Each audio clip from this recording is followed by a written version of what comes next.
Hi there, I'm Alistair from Studio Vodka and I'm developing a first-person mystery adventure game. It has been a month since the last update and we have a lot to go through. So the first thing I did was a complete rework of the visual style, because it was too colorful. And at first I liked that, but then I realized that I am the way I am and I like it dark, but I wanted to do something that is also slightly romantic and not super scary. Especially with the hunter. So I decided to go with a bit of mysterious fantasy vibe, similar to how it was done in the 80s. Don't mind this, by the way, this is just happening in the editor because of the LODs. Which I also added. These hedges are dreadfully, well, they diminished the frames per second with a lot because of the way that they're constructed. I added in some models so that when it's further away, it will render less intricately, basically making it easier to play this game on a lower spec computer. And that's why you see them like popping in and out like that. Also because I'm not in real time, so it's not actually updating. Makes it a bit easier to go around. This is actually a whole new environment that I just added. So what you're looking at right now is not the main level that I've showed before in the other update. If you haven't seen it, go check it out. It's also on my channel. And I will also link it in the end of this video. This would be the place where you spawn first, and just to show you what that looks like. So now you will start in a room, and if you look outside, it looks kind of pretty, you know? Looks kind of beautiful. And you're thinking, wow, oh look, I can go outside. Anyway, so this is the first level now, and it's a bit different. I'm not gonna spoil too much about it because I don't want people that see this video thinking, oh, now I already know how the game is. So this is just a little bit of the revealing what has changed and what is happening now. I added some objects because I went onto Reddit and asked some questions there. I had some people also over and test the game, and they were all kind of saying I'm missing something, and it was the same for me. So I realized that the game actually needed a bit of, well, other kinds of things than just the hedges, because this one is different. There we are. Just turn off the atmosphere for a moment. There's no sky now, but it makes it easier to see. So right now these are seemingly random objects. I did pick them because they're nice, but I will probably change them. And it just gives the maze, if played now, it's still randomly generated, but every so and so block it will randomly generate a structure. So now when you walk around, there are some things to find out, and I will tie some of the lore that I have started to explore more, and I've started to kind of implement it more into the game. This is kind of a key thing in the lore. Apart from these kinds of things and objects now spawning in the game. Oh, and if you heard that, those are the hunters that now probably are looking for me. I will just walk around for a moment so you can see this is a completely different vibe than it was before. And you can now find objects like these. There's a couple of different objects. They all have a story attached to them, and when you get them, I think I introduced that already in the beginning of the previous video, you can make your sanity go up. If you get caught, your sanity goes down. And they also give you a way to find your way around just by going and looking at the landmarks. So for instance, there's a pillar here, and there's one of these. I would then go and look. There's actually only 2 of them. So I suppose I'm probably all the way up top on the right side. So, and I see that the key's there. Yeah, so I'm actually there. So if I point north and I would like to go and get the key, I know that I have to go south. And now still you can see these little balls. They're mostly for me, but I'm probably going to remove them so that you will really need the map. So you'll need to find the map, and then you'll need to find all of the items and you need to find your way around in the labyrinth. So the red one currently is the key, which you need to go to the exit. And on the map, if you look really closely, you can see that you also can see the hunters. That is something that I'm not sure that I want.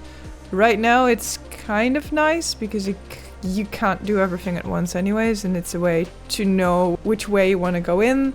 So I think I'll leave it for now. And if enough hunters hit you, that is the moment where it starts to get really dark, because the sanity score, when it goes down, you start seeing things and things become less defined. And from that moment on, there will be an item spawned that you can then go and get, which will light up the space a little bit so you can find your way better. And that's what the handheld stands for on the bottom. I'm not sure what to do yet with the compass. I think maybe this will become a handheld. Maybe I'll do like a selection system where you can either see the handheld or the compass, or maybe even a little inventory where you can select an item and then see it. But whenever you're walking around, you can't actually see it. So those are some changes that I'll probably make. So just for debug purposes to show you, I've made a mode that we can see all the items, and this is one of them. This is one of them. I have to be quick before the guys spawn in. All the way over there, there's 3 more. There's no sprint in this game, by the way. It's mainly because the hunters otherwise would never be able to catch up with you. Oh, there they are. This is... Go away, man. I'll just let him hit me and it's done.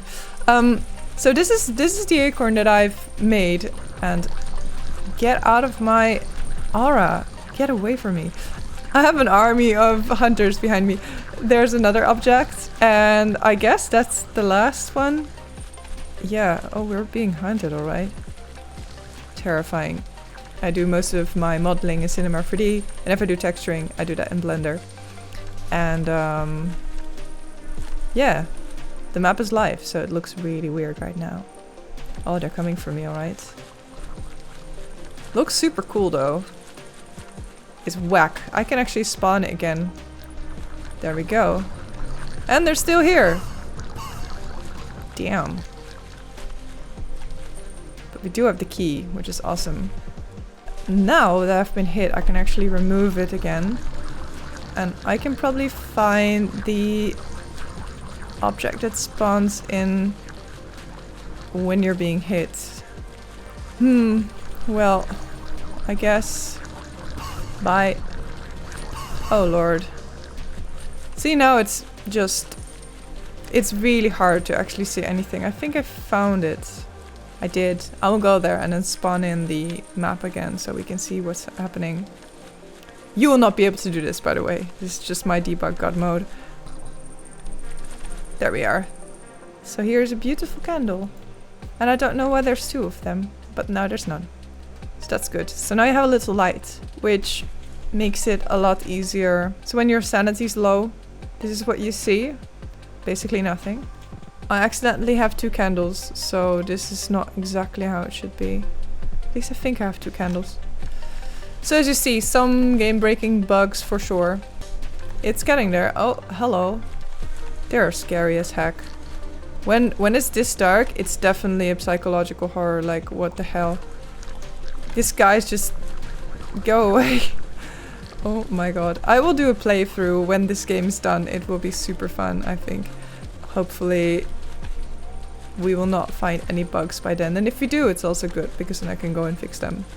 So the idea of this game is kind of that you're inside of an inner world and you're having kind of a fight. But again, I don't want to give too many spoilers because it's kind of important. And now I have a lore page, which currently doesn't contain much information.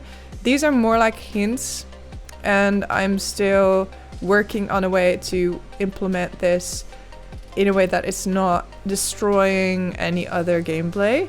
So if people really don't know what to do, this is something that you pick up somewhere, and then this is the 2nd level or the 3rd level, and you can actually read this and then oh, I just got caught. You can look at this and then kind of understand where you are. But I will probably make this more immersive so that it kind of shows itself. And that's another thing that I did. I'm in a menu, which is of course quite important, but something that only will come later when the game works. So there's the settings menu now, and the legend is actually the scroll that you just saw. And as you can see, there's a little eye in the middle now. So before, in order to select the hedge, you would see a big frame all around the hedge. It would just go around it. And I got some feedback, and I agree with that, is that it kind of takes away from the gameplay. I put a little eye, as well, we all know some games that are very, very well known that use an eye for things that can be seen. I decided that I'm going to do something like that. This eye will basically turn green, or a color, if you can select something, and if you can't, it will stay dark. It also lights up with a separate animation if the hunter sees you. This sound, probably I'm gonna ask a sound designer to actually redo some sounds. I just added it to kind of get the feel of how things are going. Depending on the footsteps, sometimes it can feel like you're walking faster or slower. So I just implemented some basic things just to see.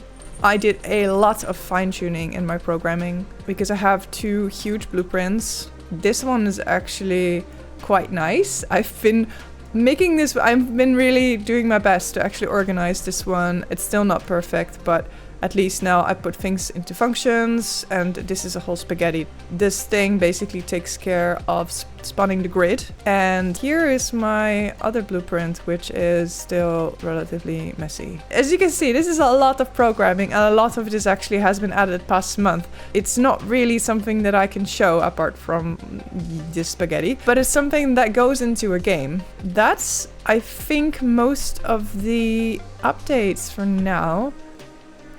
So what I still need to do, I have quite some minor and major bugs.